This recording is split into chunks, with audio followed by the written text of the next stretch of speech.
He looked at me like I was some broken chair, something you use until it creaks, then toss out to the curb. And then he said it. Either you work or you're out on the street. That's what my son told me. I raised that boy on rice and hope. Got him through storms, funerals, nights when my hands shook from scrubbing his clothes past midnight. And now he laughs at my $800 pension. My name is Hilda Thompson. I'm 68 years old. And what my son doesn't know is this: I'm not done yet. Let me ask you something. If your child said that to you, what would you do? The urn was heavier than it looked. Not the weight exactly, but what it held. I set it down gently next to the lavender pot on the kitchen counter. Marvin always loved that lavender, said it smelled like forgiveness. The plant dried out weeks ago, but I just couldn't bring myself to throw it away. Boxes were everywhere, the kind you pack when you're moving, but never really unpack. Some were still taped shut from when Marvin got sick. Others just sat there, half closed, waiting. Aaron stood by the fridge with his arms folded, like a man holding in too much. The fridge hummed, louder than it needed to in the silence. "You've been here 2 months," he said. "Sharon's trying to be patient, but either you start helping around here or we just can't keep this up." I blinked. "Help? You've got your pension, $800 a month, right? You could chip in, get a job, even something part-time." I let out a breath that felt sharp at the edges. $800 doesn't even cover gas and groceries," I said, careful to keep my voice calm. He gave me this little smirk. "Well, it's barely enough for a cat, so maybe it's time you figured something out." I turned toward the window. The fireplace was going, but the room still felt cold. Rain tapped against the glass. Out back, our old swing set leaned off to one side. Marvin built it when Aaron was 6. He painted it red and blue with leftover porch paint. Just then, Sharon came in. She didn't say a word, just dropped a stack of coupons on the table like she was offering some kind of apology. She didn't look at me. Her heels clicked down the hallway and faded. I swallowed and said, "I didn't come here to be a burden." "You're not," Aaron replied, too quickly, "but we all have to pull our weight now." Upstairs, the drawer in the guest room stuck like it always had. Inside were old lesson plans, red pens, and a plastic whistle from when I taught 3rd grade. My fingers ran over laminated worksheets filled with cartoon animals and fractions. It had been years, but some parts of teaching stay with you. I sat on the edge of the bed. Marvin's flannel shirt still hung behind the door. I hadn't moved it. I couldn't. Not yet. Then I heard a knock. A piece of paper slid under the door. It was a help wanted flyer from the diner near the bus station. Someone must have left it earlier. Maybe it blew in from the hallway. Maybe not. Aaron's voice echoed in my mind again. 2 weeks. He didn't even say please. I picked up the flyer, unfolded it carefully. It said, "Dishwasher needed, night shift, apply in person." I ran my thumb along the corner until it creased. Then I whispered to myself, "I've lived on less." And I meant it. Sometimes it's not the cold that keeps you awake. It's that feeling you don't belong where you used to. Have you ever felt that way? Like the air in your own home changed when someone stopped seeing you as family? If you have, I'd really like to know what helped you through it. Leave me a note in the comments. And if you're willing to walk a little further with me, go ahead and hit that subscribe button. We don't always get to choose how the story starts, but sometimes we get to decide where it goes next. Not every ending is final. Some are just quiet beginnings, dressed up as laundry lists and diner shifts. I didn't cry that night. Not a single tear.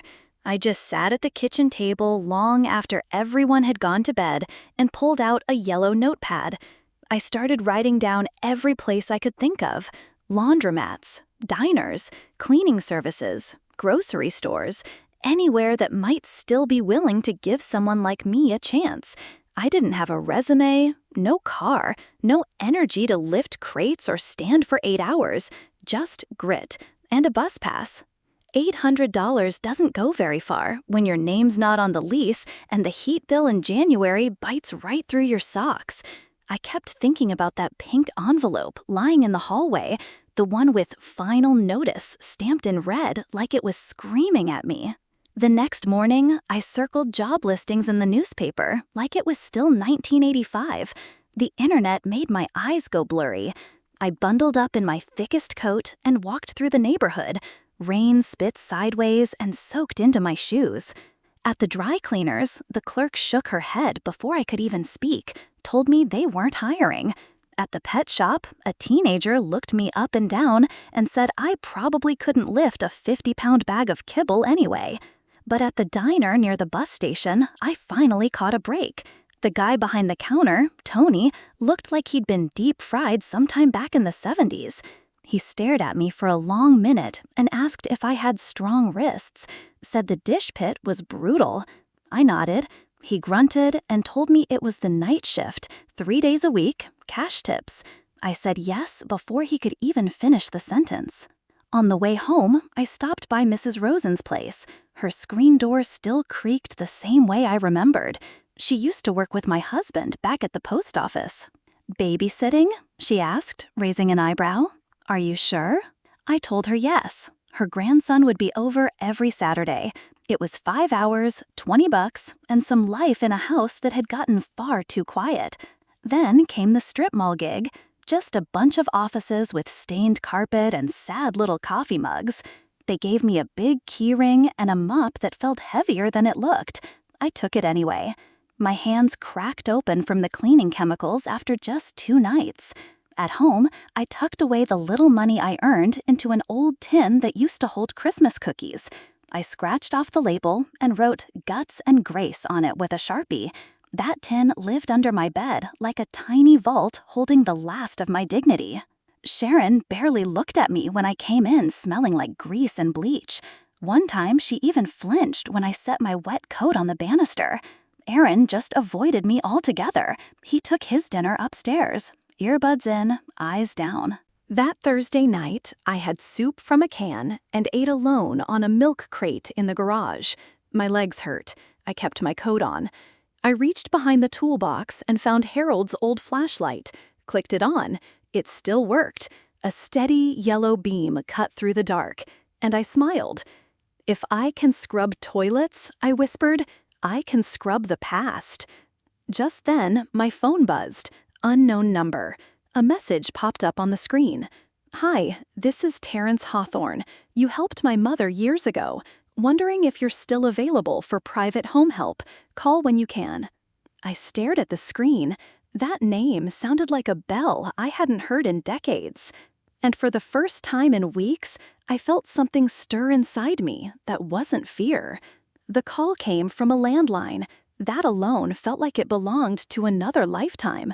The voice on the other end was calm, steady, with just a hint of wear.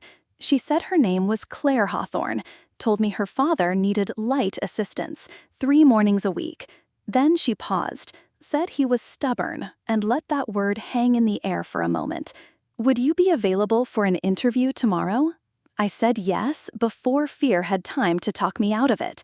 The next morning, I rode the bus through the winding streets of Portland's West Hills, where houses sit like quiet secrets behind tall hedges. Her driveway was lined with dogwood trees. Damp leaves stuck to the bottom of my shoes.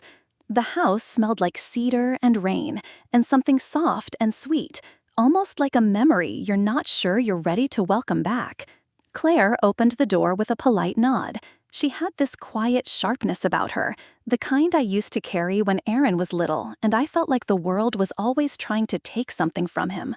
"Come in," she said. Her hands rested gently over her cardigan. Her eyes were observant, but not unkind. Inside, everything felt carefully chosen. High ceilings, tall windows where the rain slid down the glass in slow trails. In the corner sat a piano, covered in a faded cloth. I glanced at it. "He used to play," she said, "not since the stroke." I followed her into the kitchen. On the table, there was a loaf of lemon bread cooling on a wire rack. "I bake on Mondays," she said, like it was just a fact, not a boast. Then I heard it, a voice coming from down the hallway. Slow, sure. "Did she bring the tea?" Claire didn't answer. She just gave me a small gesture to follow her into the sitting room. He was there, in a worn leather chair. Thick socks peeked out beneath one pant leg. They didn't match. One was navy, the other gray. His eyes were alert, though his body carried a quiet shake. I noticed the shape of his nose, that small indent on his left cheek. Something in me knew who he was, but it didn't seem like he recognized me. "Mr. Hawthorne," I said, smoothing the front of my skirt. "I'm Hilda. I'm here for the interview." He squinted.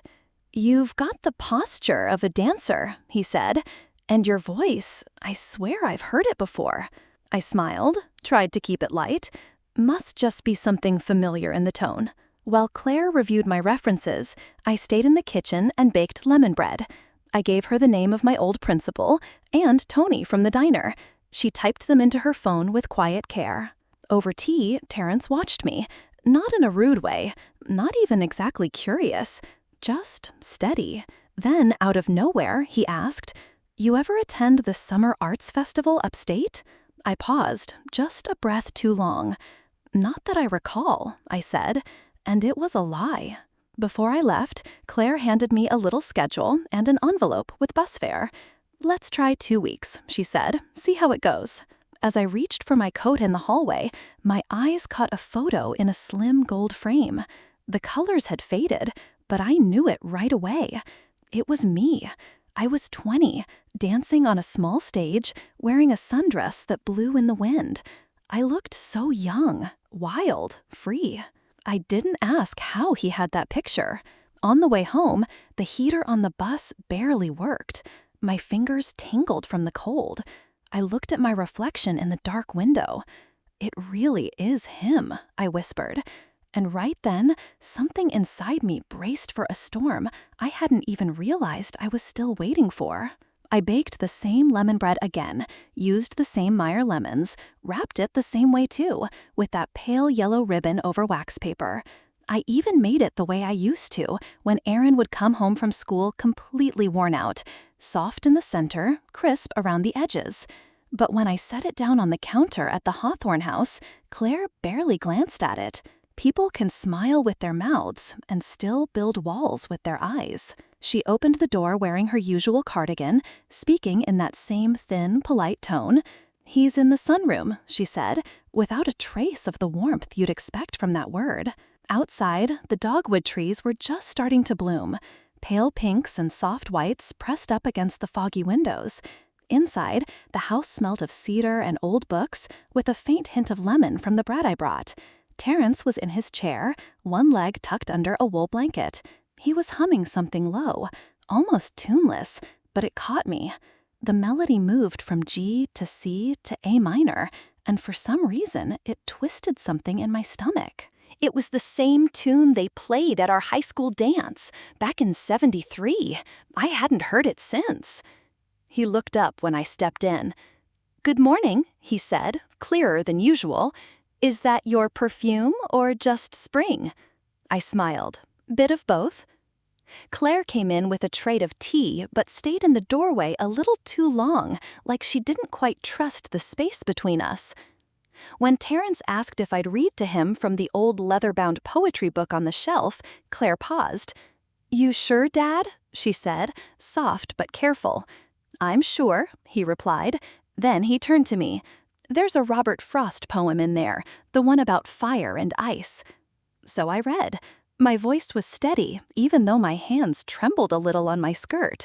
I hadn't read out loud in years, but he followed every word. His eyes moved with the rhythm, and his fingers tapped the armrest in time. When Claire came back, she didn't sit. She stood behind him, her eyes fixed on me. "Miss Thompson, can I speak with you for a moment?" She led me into the hallway. "I just want to be clear," she said, voice still even but stretched thin like piano wire. I appreciate your help, but this is strictly caregiving. My father doesn't need complicated emotions." "I understand," I said. "I'm here for the work, that's all." She gave a nod, but it didn't feel solid. Later, while dusting the bookshelf, I noticed a thin spiral notebook tucked behind some old jazz records. Terrence's name was written on the front in this graceful, slanted cursive. I opened it just enough to see the handwriting change, shakier with each page. When I handed it to him, he chuckled softly. "That was my handwriting back when I still had something to prove," he said. "Funny how the voice stays the same, even when the hands don't." I wanted to tell him I remembered his voice at 17, how it dropped when he got nervous, but I didn't say a word. Claire came back early and ended the visit. "Dad's a little tired today," she said, her smile smooth as glass. As I stepped out onto the porch, I heard her voice behind me, sharper now. "Do you remember her?" Then nothing, just the faintest sound inside. I turned slightly. Through the barely open door, I saw Terrence reaching, slow and deliberate, for a slice of lemon bread. He held it in his hand as the door closed behind me. Have you ever walked into a room and felt like the air changed just because you were in it, even if no one said a word? If you've ever been in a moment like that, where silence speaks louder than anything else, I'd really love to hear about it. Leave me a comment. And if you're still here, if this story feels even a little like yours, or like someone you care about, go ahead and subscribe so we can keep walking through it together. There's something stirring in that house, something I didn't expect, and whether I'm ready or not, I think it's starting to reach for me. I wasn't looking for anything except a recipe. That morning, I pulled out my old wooden box, the one with the little floral decals peeling off the lid. The lemon bread card was right where it always was, tucked between the coffee cake and apple crisp. But something else was stuck underneath the divider. It was a thick, yellowing envelope. I froze. My hands went still. The tea sitting on the windowsill had already gone cold. The rim of the cup was fogged from the gray morning light. I turned the envelope over. My name was written on the front in blue ink, and underneath it, Terrence Hawthorne. The postmark said July 1974. I blinked. That summer. My heart knocked twice in my chest, then kept going like nothing had happened. The seal was still closed. I peeled it open with fingers that didn't feel like mine. Inside was a single page, folded neatly into thirds. The ink had faded, but the words were still clear. "Hilda, I don't know if this will reach you. Your father said you'd left town, but I'm hoping he was wrong. If you're still here, meet me at the Japanese garden next Thursday. I'll be near the koi pond. I want to talk. I want to try again. T." I read it twice, then 3 more times. I remembered sitting on that garden bench, waiting until the sun slipped behind the maple trees. I thought he never came. I thought he changed his mind. But this meant he was there, and I never showed up. 1,000 questions came rushing in, but none louder than one. Why didn't I get this? I stayed quiet the rest of the day. I didn't say a word to Aaron or Sharon. When Aaron muttered through the wall about the electric bill, I just stared out the window, watched the rain slide down the glass in slow, uneven rivers. Later, I went to the community library.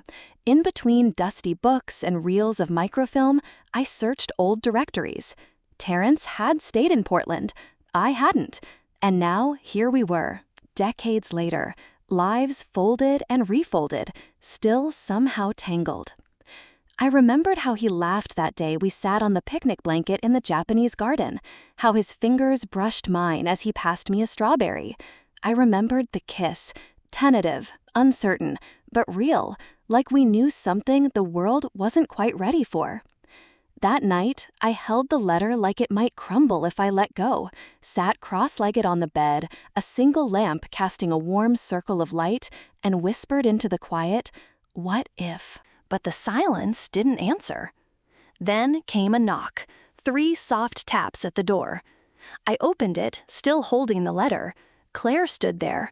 Her raincoat was damp across the shoulders. Her jaw looked tight. "My father asked for you," she said, by name. She didn't smile. She didn't have to. My chest tightened with something that wasn't exactly fear, but it was close. It felt like the past wasn't quite done with me. I slipped the letter back into the envelope, pressed it flat between my palms, and nodded. "Give me 5 minutes." Claire didn't say much on the drive, and I didn't ask. The rain had stopped hours earlier, but the streets still shimmered under the streetlights. She kept both hands on the wheel. Her mouth was set in a firm line. I sat beside her with my tote bag in my lap, the envelope tucked safely inside. The silence didn't feel tense, it just felt unfinished. When we pulled into the Hawthorne driveway, the porch light was already on. That same old wind chime from spring still hung outside the kitchen window, swaying gently in the early summer breeze. Claire opened the trunk and lifted my small suitcase like it weighed nothing. "The guest room's made up," she said. "You can stay a few weeks, until things settle." I nodded. "Thank you, I'll stay out of your way." She gave a small shake of her head. "You're not in the way." The guest room was smaller than I imagined, but it felt warm. Not just from the temperature, from the way it had been put together with care. The bed had 2 pillows, each wrapped in crisp white pillowcases that smelled faintly of lavender. One of them had the slightest curve in the center, like someone had just been there. I stood in the doorway for a moment and let it all sink in. There was a framed photo on the dresser. Claire must have been 10 or 11. Her arm was looped around Terrence's neck, both of them laughing into the camera. He looked so much younger, less burdened, his hair darker, his face fuller. I stared longer than I meant to. I unpacked slowly, folded my sweaters into the drawers one by one. When I got to the letter, I paused. The paper had gone soft at the creases. I placed it on the nightstand, right next to the little lamp with the green glass base. Then I turned off the overhead light. The next morning, Terrence was already awake when I came downstairs. "You're early," he said, eyebrows raised. I smiled. Old habits. He pointed toward the armchair near the window. "Mind helping with these stretches? I can never quite get this shoulder right." I helped him ease into the motion, guiding his arm slowly with mine. His skin felt thinner now, cooler, but the rhythm between us was strangely familiar. "You used to be stubborn," he said. "I still am." He chuckled. "Good, someone needs to be." Claire walked in right then. She leaned against the doorframe with her arms folded, saying nothing. Not angry, not smiling, just watching. Later, while I was watering the hydrangeas outside the kitchen window, she spoke. "He likes having someone around. It makes him feel useful." I looked up from the watering can. "He is useful."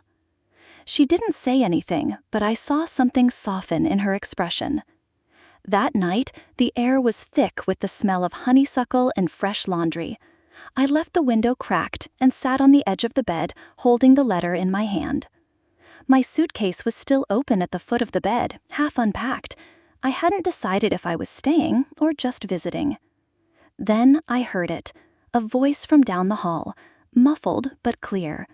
"Hilly, don't go yet." It was Terrence, his voice low and worn with sleep, but it was him. I didn't move, just sat there in the dark, the letter glowing pale in the moonlight, my name still visible on the envelope after all these years. I reached out, set it gently back on the nightstand, and turned off the lamp. I was folding towels when the phone rang. The window was open, and the afternoon breeze carried in the scent of rosemary and the last of the roses. The towels were still warm, fresh from the dryer. Claire only ran during off-peak hours. I probably shouldn't have answered, but I did. "Hi, Hilda," Sharon said. Her voice had that sugary edge, light, thin, and fragile, like cellophane that's been sitting too long in the sun. "I just wanted to check in, see how you're doing." I held the phone between my ear and shoulder, reaching for another towel. "I'm fine. Things are quiet here." There was a pause. Then she said, "Well, that's good. I mean, it's great that you're staying busy. It must be nice for Mr. Hawthorne to have some help around the house." I froze. Some help? She must have heard the silence because she rushed to fix it. I mean, not help, not like staff or anything. Just, well, a temporary companion or something. I didn't say a word, just kept folding. Blue towel, white towel, that soft cotton kind you buy on sale and keep for years. "Anyway," she said, "we were wondering if you'd thought about when you might come back. Erin's been a little overwhelmed. The bills, the baby, and honestly, it's just been a lot without anyone helping out." I blinked. "He's overwhelmed?" "Yes, and well, you've had a break, so I just thought maybe you could pop back in now and then." "I'm not a nanny," I said quietly. "I'm his mother." There was this tight little laugh. Of course. It's just, we all play our part, don't we?" I wanted to ask what part she thought I'd been playing all these years, but instead I said, "Is Erin there?" There was some rustling, then her voice came back, muffled. "She wants to talk to you." A beat of silence. "He's busy," Sharon said. "He'll call you later." And just like that, the line went dead. I stood there in the guest room, towel still in my hands, the steam not fully gone. My suitcase was sitting in the corner. It hadn't moved since June.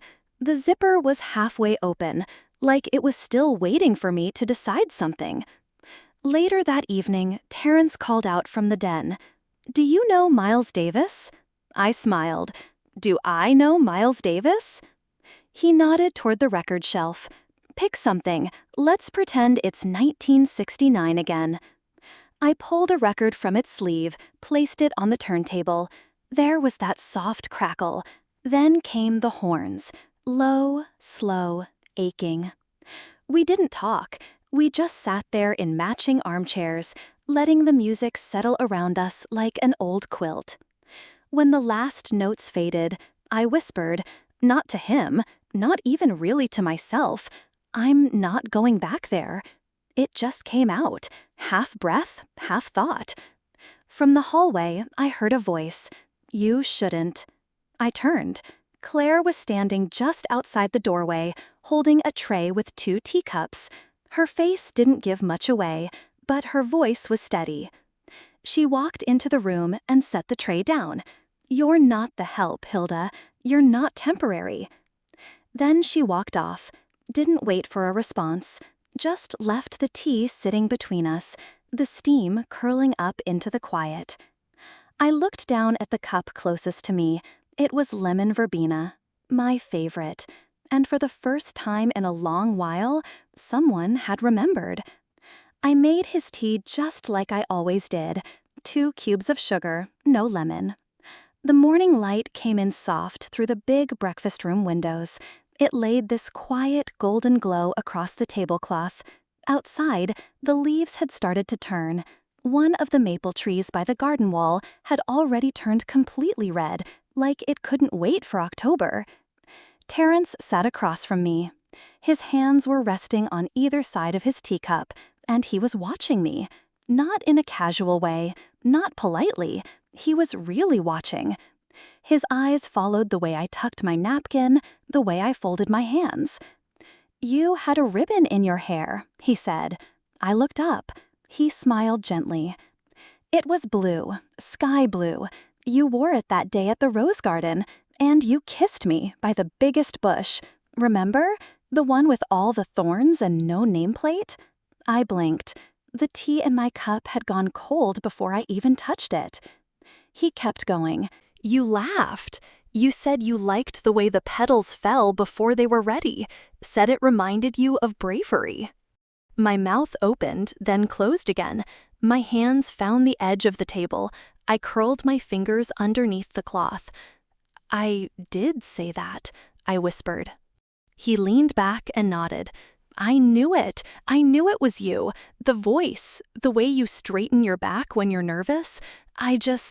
I wasn't sure if you'd want me to remember." I shook my head slowly.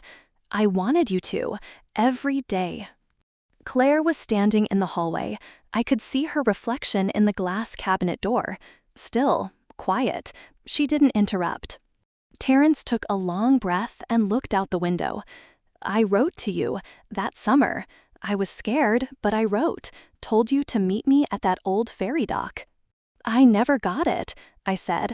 My voice came out thinner than I meant. We moved suddenly. My father was strict. He didn't like distractions. He must have taken it. Terrence looked at me like he could see every version of me all at once. The girl with the ribbon, the woman sitting across from him now. I waited, he said. That broke something in me. Not loudly, not all at once, but like a window finally giving in after years of weather. I'm sorry, I said.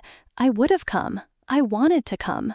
He reached across the table. His hand wasn't strong anymore, but it was steady.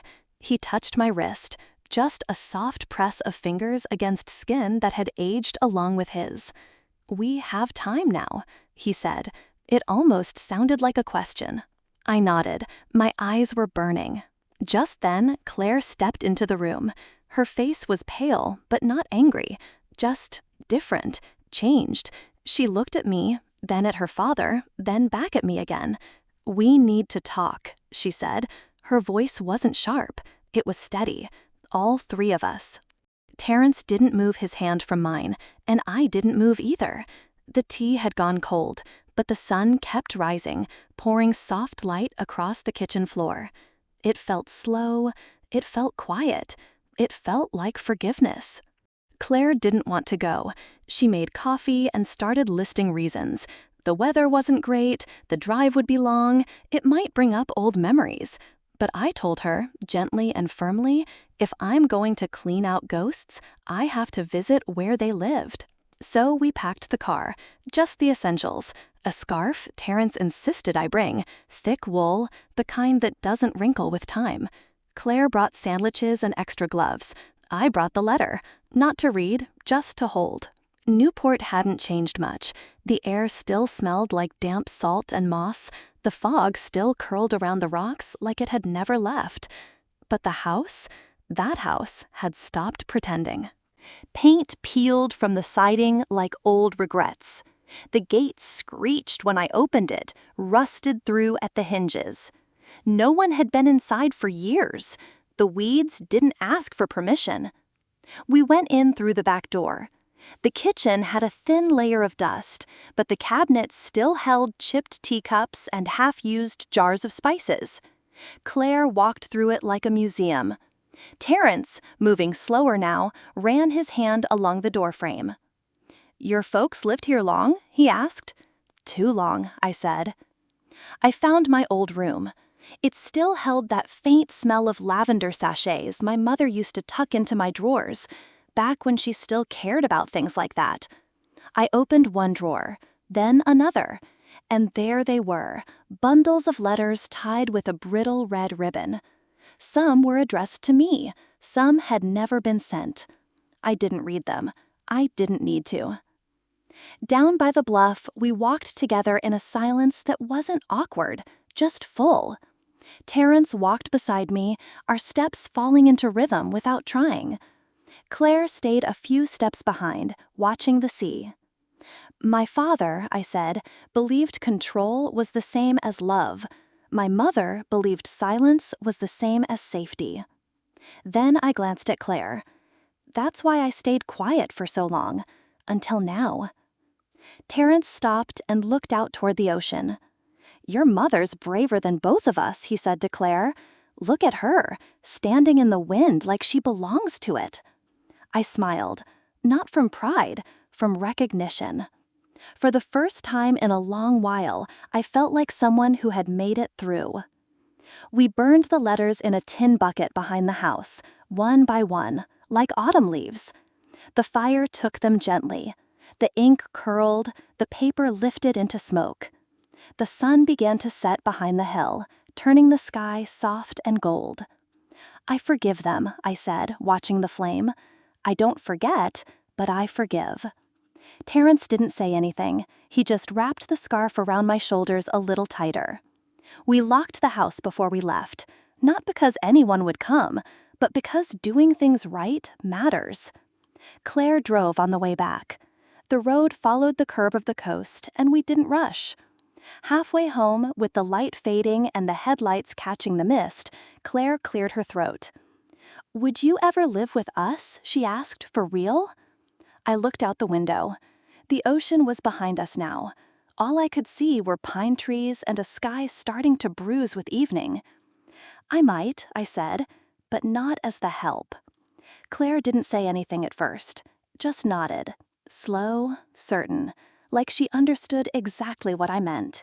He brought fast food. Not flowers, not even a real meal, just a greasy paper bag into the Hawthorne kitchen, where the light was gray and the quiet stretched out.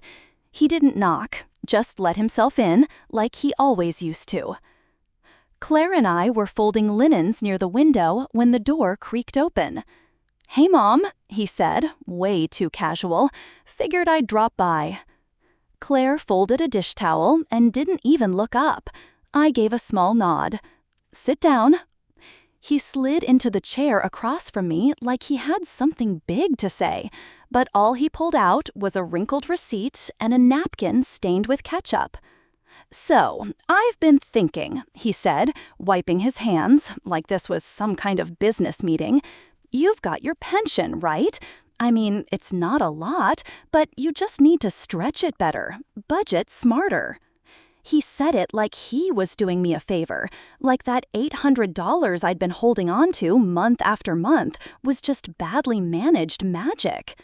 "You think I haven't been budgeting?" I said, calm and steady. "You think babysitting, washing dishes, cleaning offices at midnight, you think that was just for the exercise?" Aaron waved a hand like all of that was background noise. "I mean, that was your choice, Mom. You didn't have to take those jobs. We had a setup. You were living with us."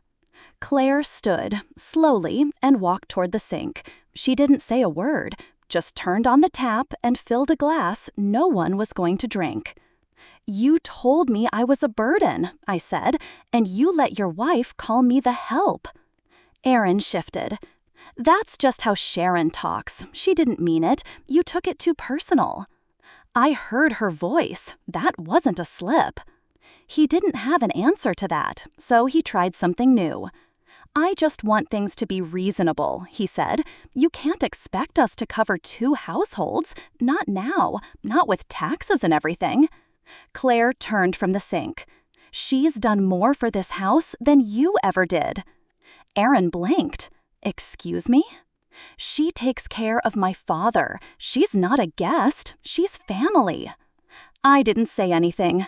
I let her words sit in the air like the scent of old coffee and a winter morning. Aaron stood up too fast. His chair scraped against the floor. "You know what? Fine. Either you figure it out or you're out on the street." He looked proud of that, like he'd landed some kind of winning line. Then he smirked. "What can 800 even do anyway?" I picked up my mug, still warm, and took a sip. Then I looked him right in the eye. Apparently, quite a bit. Aaron scoffed and grabbed his bag. "Good luck with that," he muttered. He was almost out the door when Claire said, "You should have brought flowers." He paused, just for a moment. Then he left. I sat there for a while, watching the biscuit go cold on the table. Claire poured more coffee, but didn't say a word. I used to think a mother's love meant always staying close, always showing up, even when you weren't wanted. I don't think that anymore. Love, I've learned, doesn't mean sacrificing your dignity for someone else's comfort. Claire handed me the sugar bowl. "Thank you," I said. She didn't smile, just gave me a nod, like maybe now, finally, we understood each other. And somewhere upstairs, Terrence was humming again. Some words stick with you longer than they should, especially when they come from your own child. Have you ever had someone say something that changed the way you saw them, maybe even changed the way you saw yourself? If you feel comfortable sharing, I'd really like to hear about it. And if parts of this story sound familiar, if you've ever been underestimated or quietly stronger than the world expected, go ahead and subscribe. You belong in this space. As for me, I didn't go searching for a new beginning. But sometimes, when one door closes with a smirk, another one opens quietly, waiting, warm, already halfway open. 2 days later, the lawyer came by. Claire brewed lemon tea, and I laid out the good plates, the ones with the thin blue rim we never used unless someone was either being born or dying. The air in the Hawthorne study felt still in a way I can't quite explain. Even the rain outside seemed to hold its breath. Terrence was sitting upright in the high-backed chair near the fireplace. His hands were folded, steady. The folder on the table in front of him was thick, the legal kind of thick. And Mr. Kim, the attorney, wore a charcoal suit that didn't wrinkle when he moved. "I won't take long," Mr. Kim said gently. "We've gone through everything twice already. All that's left is your signature, Mr. Hawthorne, if you're still comfortable." Terrence didn't answer right away. Instead, he looked at me. "You know," he said, slow and quiet, "this used to be my father's study. I wasn't allowed in here unless I'd earned it." Claire handed him the pen. "You've earned it, Dad." I didn't know where to look. The tea in my cup had gone cold, untouched. I kept my eyes on the lemon slice floating in the steam, watching it turn in slow circles. But my ears heard every word as Mr. Kim read through the revisions. Medical power of attorney, to Hilda Thompson. Financial executor, same. In the event of death, codicil added, specific shares of the estate reserved for Hilda, Claire's full support and signature included. I opened my mouth, then closed it again. I hadn't asked for this, hadn't hinted, not even in my quietest hopes. "Terrence," I started. He held up his hand. "You came back. You stayed. I know what that's worth." Claire smiled. Her eyes were red. "We talked about it. All of us.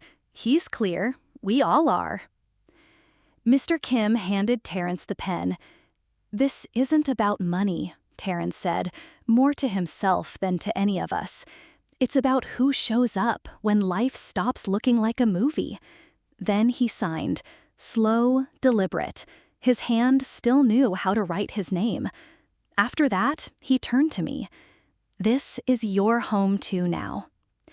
I didn't cry, but something inside me finally let go of a breath I'd been holding for years. Mr. Kim gathered the documents, slid them into his briefcase, and excused himself with that quiet grace only lawyers and hospice nurses ever seem to have. The house felt different afterward, like it had shifted a little, deeper into its own foundation. Later that evening, after dinner, the phone rang. Claire looked at the screen and passed it to me. "It's Aaron."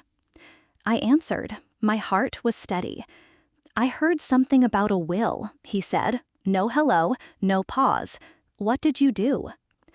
I looked out the window at the lemon tree Terrence planted years ago. The branches bent a little under the rain, but they held. "What I should have done a long time ago," I said. And then I hung up. I washed the sheets that morning, not because I had to, just out of habit. There was no rush, no one was waiting on them, but the scent of lavender detergent and the feel of fresh cotton in my hands brought me a kind of peace I didn't know I still needed. I opened the windows wide and let the breeze carry that warmth through the room. Spring had finally come. Some goodbyes don't come with slammed doors or long letters. Sometimes they just drift out with the stale air, replaced by birdsong and sunlight on the floor. As I folded the last pillowcase, I thought about the woman I was a year ago, the one who stood on Aaron's porch with nowhere to go and a pension that couldn't stretch far enough. I remembered whispering to myself, "I'm not done yet," and not knowing if I believed it. Turns out, I did. My phone buzzed on the windowsill. I glanced at it. 10 missed calls, all from Aaron. I didn't answer, didn't listen to the voicemails either. Some things just don't need revisiting. Downstairs, banana bread was cooling on a wire rack. The smell drifted through the house like a soft memory. I sliced 2 pieces, one for Terrence, who was sitting in the den with a Mary Oliver book open on his lap, one for me. I didn't say much when I handed it to him. He looked up, smiled, and said, "This one's better than the last." Outside, Claire was kneeling by the garden bed, sleeves rolled up, a smudge of dirt on her cheek. She was planting tulips. I tapped the glass and waved. She held up a pair of gardening gloves and mouthed, "Join me?" I tied my hair back with a rubber band from the kitchen drawer, pulled on an old sweater, and stepped outside. The ground was soft. The air was cool. She handed me a small spade and pointed to the lavender patch that needed thinning. "You always plant with both hands," Claire said, smiling just a little. "That's how I know you're not in a hurry." We worked side by side, not talking much. Every now and then, a breeze would lift the ends of my scarf or rattle the porch chimes. That same wind used to whistle through the cracks in my bedroom wall back in Newport. Now it danced around me like an old friend. I paused, wiped my brow with the back of my glove, and looked toward the house. The curtains were moving gently in the window I'd left open. "I was never just somebody's mother," I said out loud, not really to Claire, more to the wind. "I'm me." Claire didn't answer. She just placed her hand on my shoulder and gave a quiet squeeze. Then she went back to planting. That was enough. By the time we stood up to stretch our backs, the sun had slipped behind a cloud. Everything looked silver. But inside me, something stayed warm and steady. For the first time in decades, I didn't want to leave. I wanted to stay. Some mornings, the light hits just right, and you realize you're not surviving anymore. You're living. Folding clean sheets, letting the breeze come through the open window, not thinking about being someone's mother, not thinking about being a burden or a mistake. Just being you. Life has a way of circling back. Sometimes you lose your place in someone's house just to find your place in the world. And I've learned that no matter how old you are, no matter how much you've given, you're still allowed to choose yourself. That choice isn't selfish. It's sacred. If you've ever had to rebuild your worth after someone made you feel small, I hope you'll share your story too. I'd be honored to read it. And if this one touched something soft in you, feel free to subscribe. We tell stories here that remind us we're not alone. And if your heart's ready, I have another one waiting. It begins with a plane ticket, a daughter's cruel plan, and a suitcase left in a parking lot. It's called "My Daughter Left Me Abroad, Hoping I Couldn't Return." And even now, my hands tremble just thinking about it.